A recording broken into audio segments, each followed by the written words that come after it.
السلام علیکم ورحمۃ اللہ وبرکاتہ۔ الحمدللہ والصلاة والسلام علی رسول اللہ وبعد۔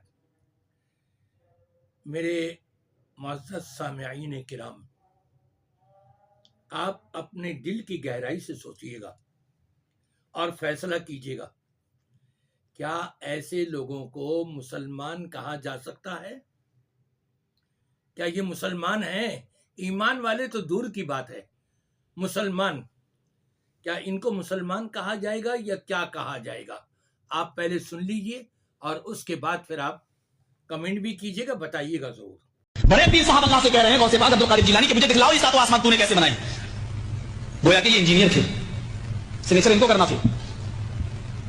اللہ تعالیٰ ان کو لے کے چلا، پہلا آسمان دیکھا کہ بالکل ٹھیک، دوسرا دیکھا کہا مستحسن اچھا ہے، تیسرے کو بھی پاس کر دیا، چوتھے آسمان پر جب اللہ پہنچا تو اس کو بھی پاس کر دیا کہ یہ بھی ٹھیک، چھٹے آسمان پر جب اللہ پہنچا چھٹے پر تو وہاں سے اللہ کا پیر پھسلا۔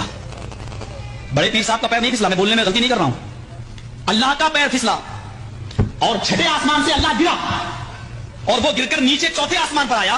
بڑے پیر صاحب نے اپنا دائنا ہاتھ بڑھایا اور اللہ کو کھینچ لیا، پکڑ کے ان کو اٹھا لیا، گرنے سے زمین پر آنے سے ان کو روک لیا، ہاتھ پکڑا اور ان کو کھینچا اور اوپر چڑھا لیا۔ اس دن سے ان کا نام پڑ گیا دستگیر، ہاتھ بڑھا کر اللہ کو کھینچنے والا۔ یہ دستگیر کا معنی یہ ہے۔ آپ نے دیکھا کیسے بختی چھائی ہوئی ہے کہ اللہ کو گرا رہے ہیں چھٹے آسمان سے چوتھے آسمان تک پہنچا دیے، گر کر کے وہاں تک آ گئے۔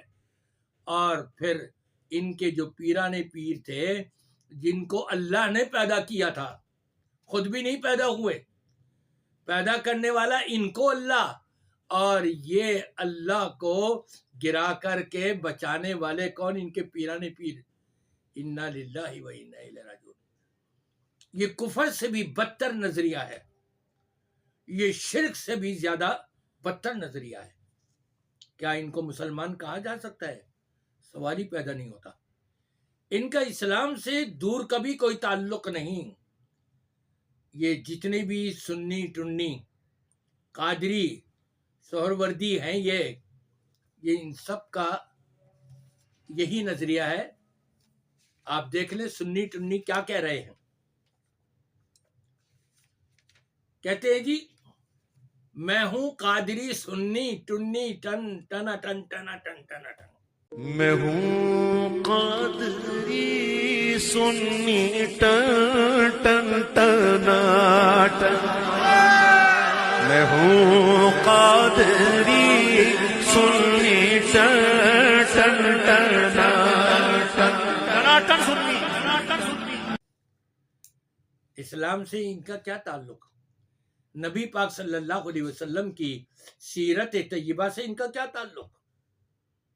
یہ تو اسلام کو بدنام کر رہے ہیں، یہ اسلام کے خلاف سازشیں کر رہے ہیں، یہ اللہ کے غیظ و غضب کو دعوت دینے والی محفلیں سجا رہے ہیں۔ پھر کیوں نہ عذاب الہی آئے؟ کیا پاکستان میں اس سے پہلے عذاب الہی نہیں آیا؟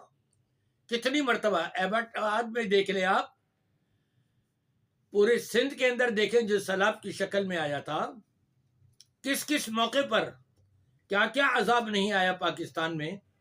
لیکن پھر بھی آج کلمہ پڑھ لینے والے جو کفر کر رہے ہیں، شرک کر رہے ہیں، بلکہ میں تو یوں کہوں گا کفر اور شرک سے بھی آگے قدم بڑھائے ہوئے ہیں۔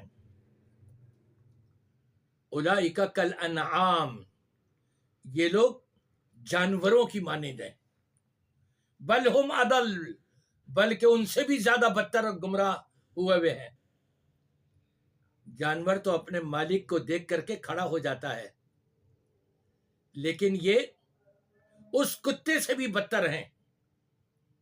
جو کتا دور سے آتے ہوئے مالک کو دیکھ کر کے کھڑا ہو جاتا ہے، اس کی طرف منہ کر کے اور اپنی دم ہلاتا رہتا ہے، لیکن جو مالک ان کو کھلا رہا ہے، جو مالک ان کو پلا رہا ہے، جو مالک ان کو شفا دے رہا ہے، جو مالک ان کو زندگی کی سہولیات مہیا کیے ہوئے ہیں، یہ اسی کو گرانے میں لگے ہوئے ہیں کہ چھٹے آسمان سے وہ گر گیا اور پیرانے پیر نے ان کو پکڑ کر اٹھا لیا، اسی لیے ان کو اس وقت سے دستگیر کہلایا جانے لگا۔